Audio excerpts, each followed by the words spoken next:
10 years ago. The convenience store's fluorescent lights buzzed overhead as I restocked the shelves for the third time that night.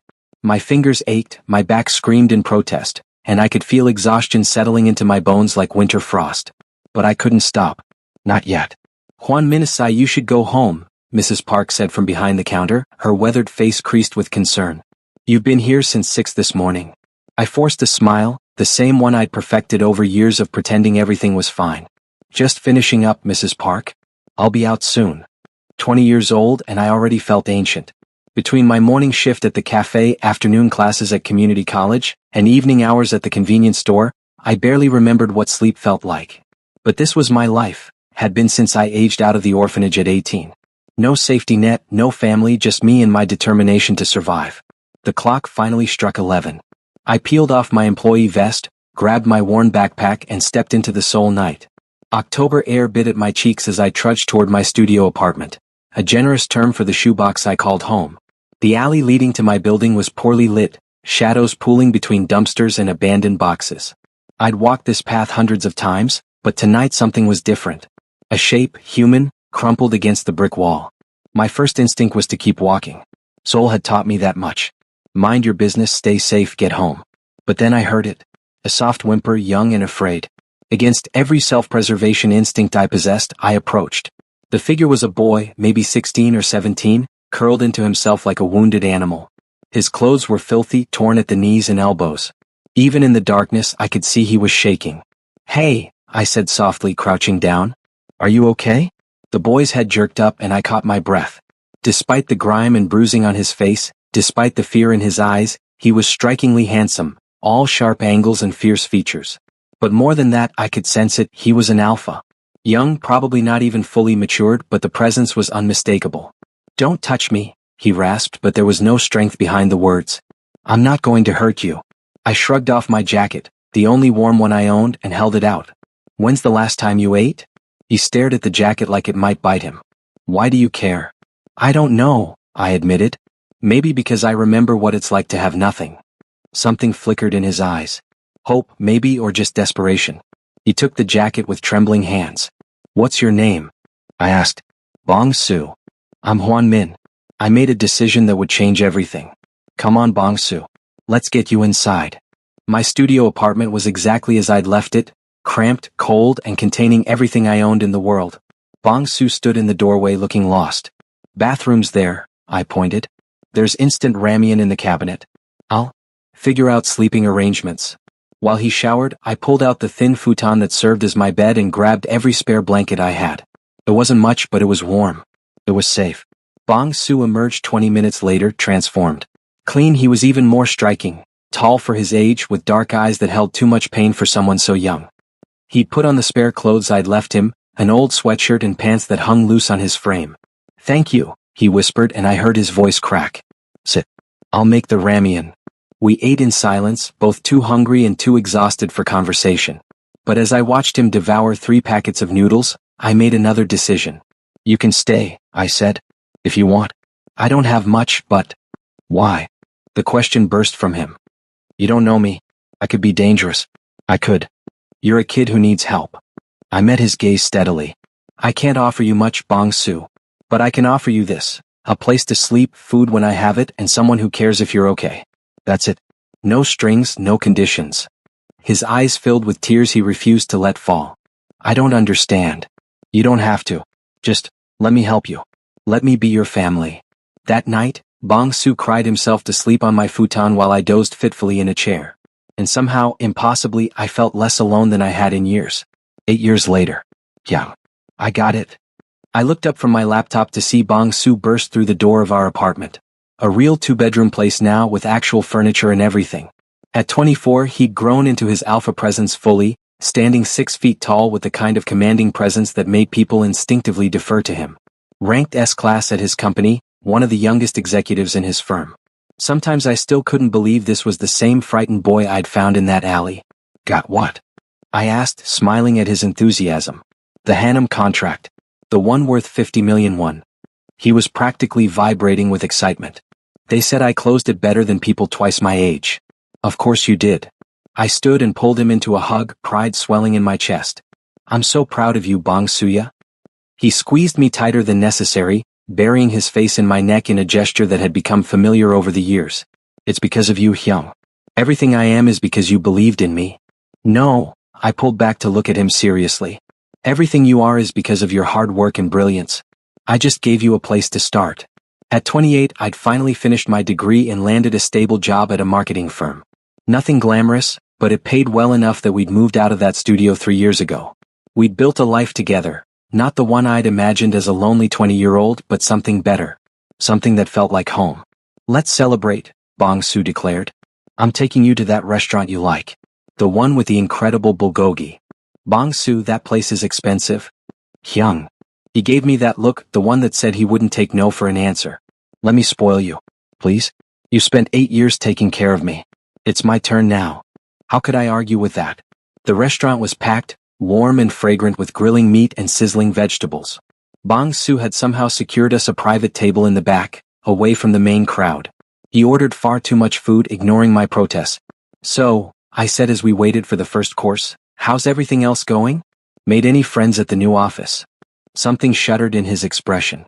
Colleagues, yes. Friends? He shrugged. I don't really need friends, Hyung. I have you. Bong-soo, you should have people your own age to hang out with. Go to clubs, date, have fun. You're 24, not 40. I have fun with you, he said stubbornly. That's different. I paused, the word brother feeling suddenly strange on my tongue. Your family. But you need your own life too. You are my life. The intensity in his voice made me shift uncomfortably. Over the past year, I'd noticed changes in how Bong-soo acted around me. The way his eyes followed me around our apartment. How he'd find excuses to touch me, adjusting my collar, brushing invisible lint from my shoulder, pulling me close in crowded spaces. The almost aggressive way he'd react when I mentioned coworkers, especially my supervisor Min Jae, who'd been friendly lately. But surely I was imagining things. Bong-soo was just protective. That was normal for an alpha with someone they cared about, right? Speaking of life, I said, deliberately steering the conversation, what about dating? A handsome, successful alpha like you must have people interested. His jaw tightened. I'm not interested in anyone. Come on, there must be someone. You can tell you're Hyung. There is someone, he admitted quietly, not meeting my eyes. But they don't know. And I don't think they'd want me anyway. My heart ached for him. Bong-soo, that's impossible. Anyone would be lucky to have you. You're smart, successful, handsome, caring. Hyung, please. He looked pained. Can we not talk about this? Okay. I reached across the table and squeezed his hand. But when you're ready to tell them how you feel, I'll be here to help you. That's what family does. His hand tightened around mine, and for a moment, something burned in his eyes, something intense and almost desperate. But then he smiled and it was gone. Thank you, Hyung. I don't deserve you. You deserve everything, I said firmly.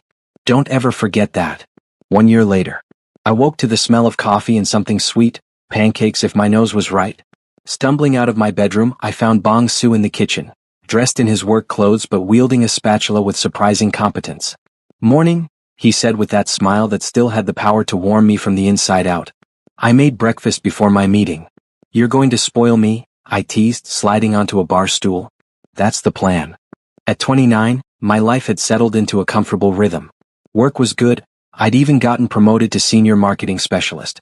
Bong-soo, now 25, had become one of the most sought-after consultants in Seoul, turning down offers from bigger firms because, in his words, I like where I am. What he meant, I'd realized, was that he liked being close to me. His office was 10 minutes from mine, allowing him to pick me up for lunch more often than not. Oh, I said, remembering, Min Jae invited me to dinner tonight. Some team bonding thing. I should be home by 9. The temperature in the room dropped about 10 degrees. Min Jae. Bong-soo's voice was carefully neutral as he set a plate in front of me. Your supervisor? Yeah, he's really nice. Been mentoring me on the new campaign strategies. I'm sure he has. Something dark flickered across Bong-soo's face. Hyung, do you like him? He's a good supervisor. That's not what I meant. I looked up, surprised by the edge in his voice. Bong-soo was gripping the counter so hard his knuckles had gone white. Bong-soo, what's wrong? Nothing. He released the counter, but tension still coiled through his shoulders. I don't like the way he looks at you. How does he look at me? Like he wants you. The words hung between us, heavy with implication. I should have laughed it off, made a joke, but something in Bong-soo's expression stopped me. He looked almost territorial, possessive in a way that made my Omega instinct stir uncomfortably. Even if he did, I said carefully, which I doubt, it wouldn't matter. I'm not interested in Min Jae that way. Good. The relief in his voice was palpable. Then quieter, you deserve someone who sees how incredible you are. Someone who would put you first always. Like you do. I teased gently. His eyes met mine, and for a heartbeat the intensity there stole my breath.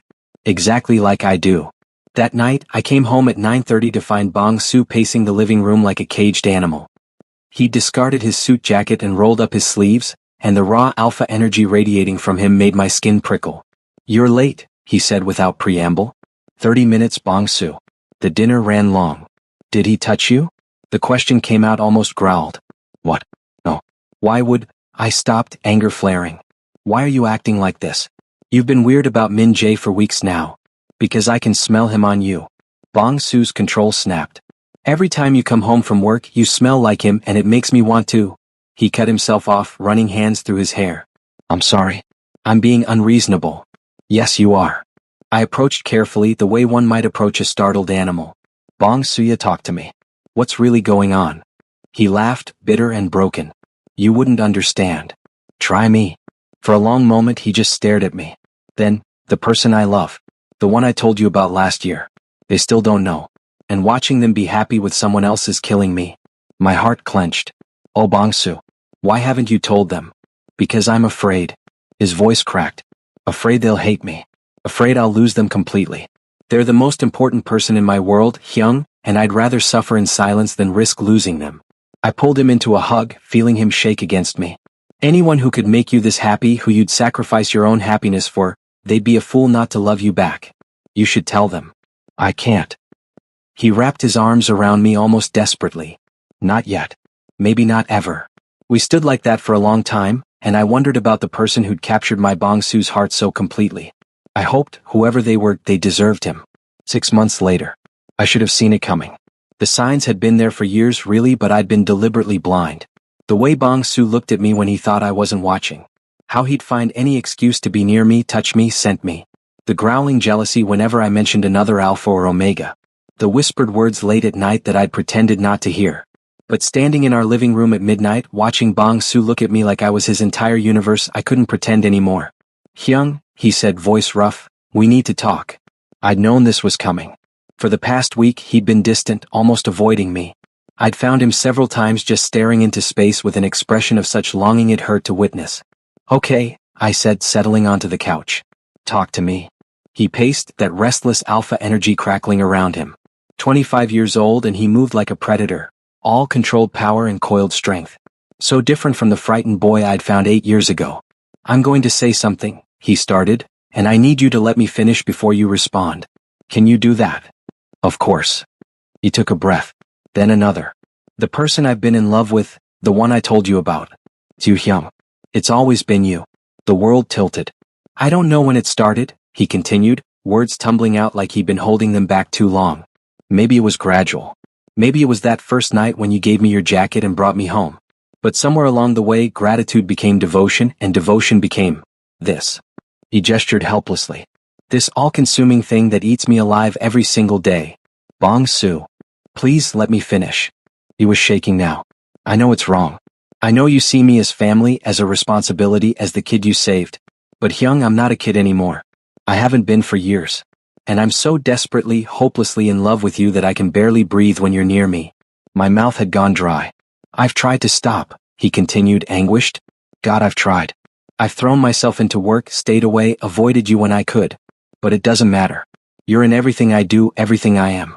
You made me who I am, and now I can't imagine existing in a world where you're not mine.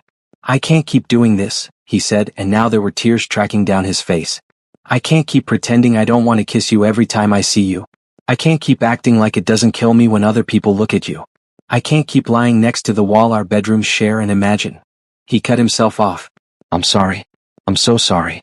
I know this ruins everything. But I couldn't keep lying to you. The silence stretched between us, heavy and profound. How long? I finally asked, my voice barely a whisper. Years. 3, maybe 4. But I've probably loved you since the beginning. I just didn't have a name for it when I was younger. I thought about all those nights I'd heard him outside my door, whispering words I'd pretended not to understand. I thought about the fierce protectiveness, the jealousy, the way his whole face lit up when I walked into a room. I thought about how safe I felt with him, how complete. I need time, I said finally, to process this, to figure out what I feel. Hope and fear warred in his expression.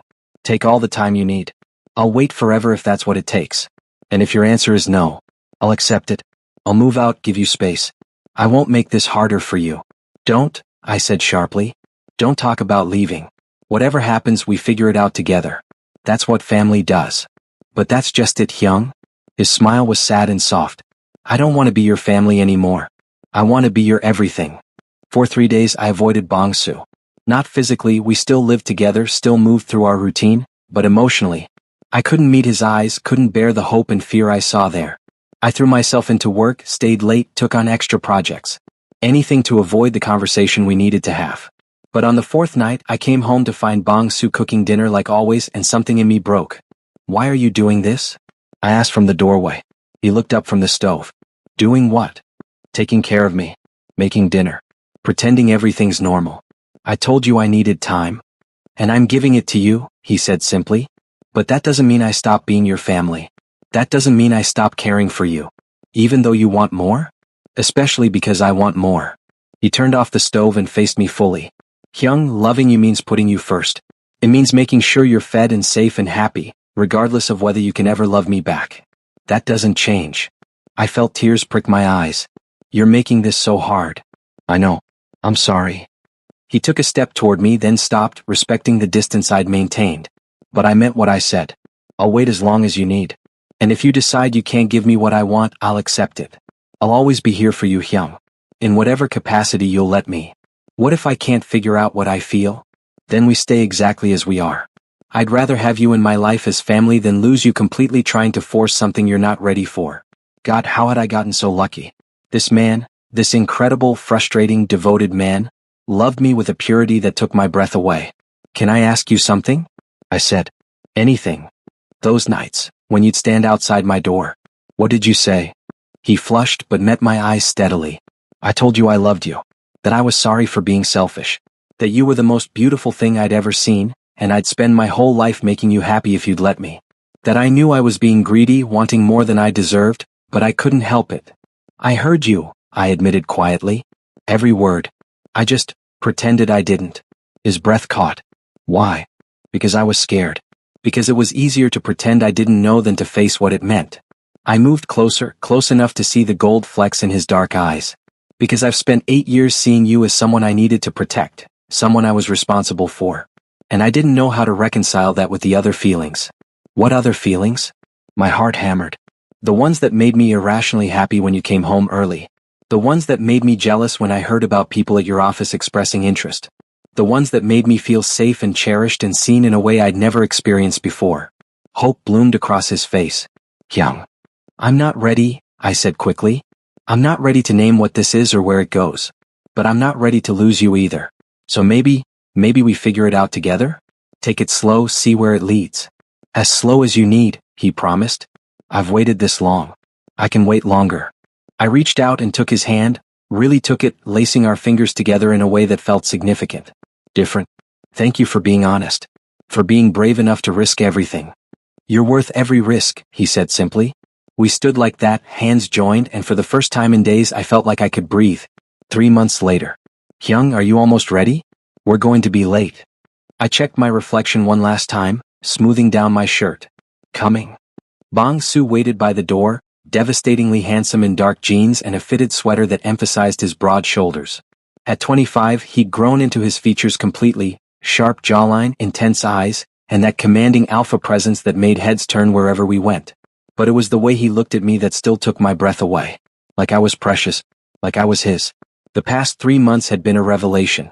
We'd taken it slow like I'd asked. Tentative touches that lingered a bit too long, dinner dates that felt different from our usual meals together, conversations that delved deeper than before. Learning each other not as guardian and ward, not as brothers but as something entirely new. You look beautiful, Bong-soo murmured, reaching out to adjust my collar with gentle hands. The touch sent shivers down my spine. You always say that. Because it's always true. His fingers lingered against my neck and I felt his alpha pheromones spike, cinnamon and cedar and something uniquely Bong Su. Are you sure you want to do this? We can always stay home. I knew what he was really asking. Tonight was different. Tonight we were meeting his co-workers at a company dinner and we'd be going as, well, not brothers. I'm sure, I said, covering his hand with mine. I want people to know. The smile he gave me was pure sunshine. Then let's go show them the most beautiful Omega in Seoul. The restaurant was upscale, all dark wood and warm lighting.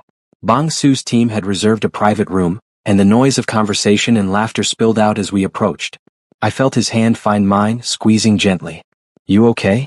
Nervous, I admitted. What if they don't understand? What if they judge us? Then they're not worth our time. He stopped just outside the door, turning to face me fully. Hyung, listen to me. I know our situation is unconventional. I know people might talk. But I don't care. You're the best thing that's ever happened to me and I'm not ashamed of that. I'm proud to be with you. We lived together for 8 years as family. And now we live together as partners, he said firmly. That's not shameful. That's beautiful. We took care of each other, built each other up, and somewhere along the way we fell in love. That's not wrong, Hyung. That's a gift. I leaned into him, breathing in his scent, letting it calm me. How are you always so sure? Because I've loved you long enough to know that this is real. That this is right. He pressed a kiss to my forehead, tender and reverent. But if you need more time. No. I pulled back and met his eyes. No more waiting. I love you, Bong Su. I think I have for a while now. I was just too scared to admit it. The joy that transformed his face was indescribable. Say it again. I love you. Again. I love you, you demanding alpha. He laughed, bright and free, and pulled me into a kiss that made my knees weak. It was gentle and fierce all at once, claiming and cherishing, promising everything without words. When we finally broke apart, both breathless, he rested his forehead against mine. I'm going to spend the rest of my life making you happy. You already do, I whispered. The dinner went better than expected. Bong Su's colleagues were surprised but ultimately supportive, and if anyone had negative thoughts, they kept them to themselves. Bong Su kept me close all night, his hand never leaving the small of my back, and I'd never felt more secure. Later, walking home through Seoul's glittering streets, I marveled at how much had changed. Do you ever think about that night? I asked. When I found you in the alley? Every day, Bong Su said.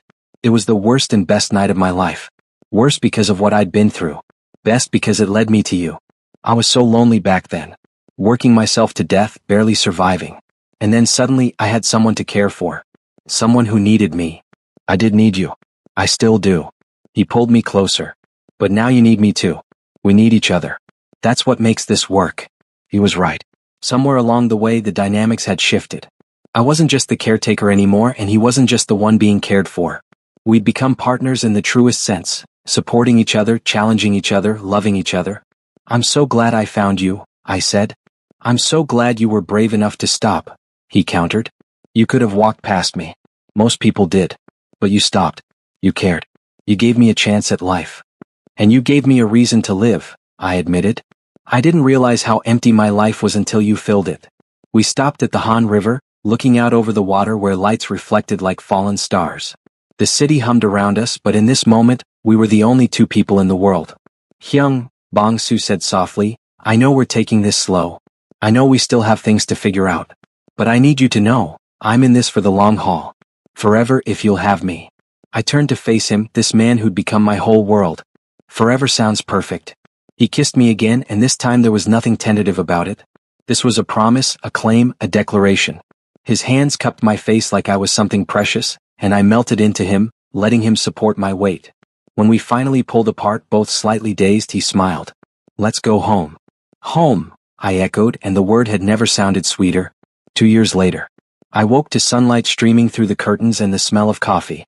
Smiling, I stretched and padded out to the kitchen where Bong Su was making breakfast. A Saturday morning ritual we'd perfected over the years.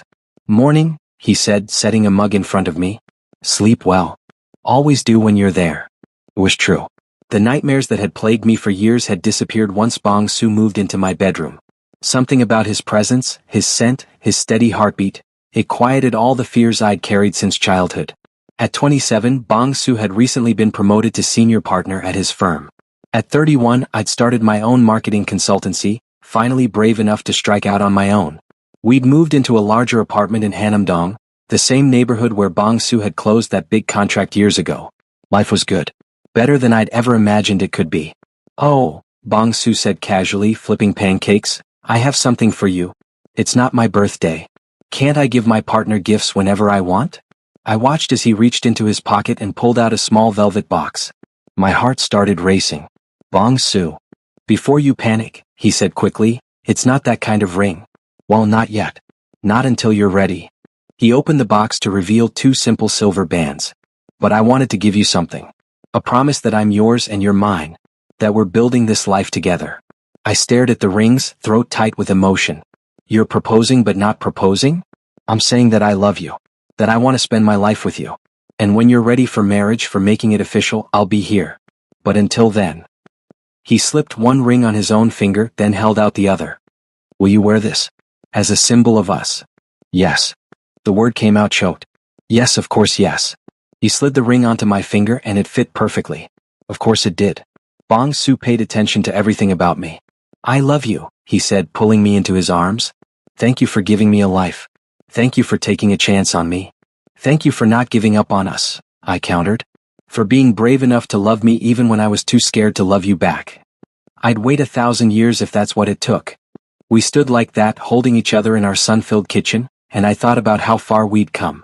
From a lonely Omega working himself to death and a homeless Alpha with no hope, to this, a partnership built on mutual respect, unwavering support, and a love so deep it sometimes overwhelmed me. Hey, I said suddenly, remember that night at the restaurant? When you first told me you loved me? I remember everything about loving you. You said you wanted to be my everything. I pulled back to look at him. You are, my everything. My home, my partner, my heart. You're my fixed star, Bong Su. The constant that guides me home. His eyes shone with unshed tears. And you're mine. You saved me young. Not just that first night but every day since. You saw worth in me when I had none for myself. You believed in me, loved me, gave me a reason to become better. We saved each other, I corrected. That's what love does. It makes us better, stronger, more complete. He kissed me then, soft and sweet and perfect. And I knew with absolute certainty that this was where I was meant to be. Not despite how we'd started, but because of it. Every struggle, every sacrifice, every moment of doubt had led us here. To each other. To home. Forever. Bong Su whispered against my lips. Forever, I promised. And I meant it with every fiber of my being.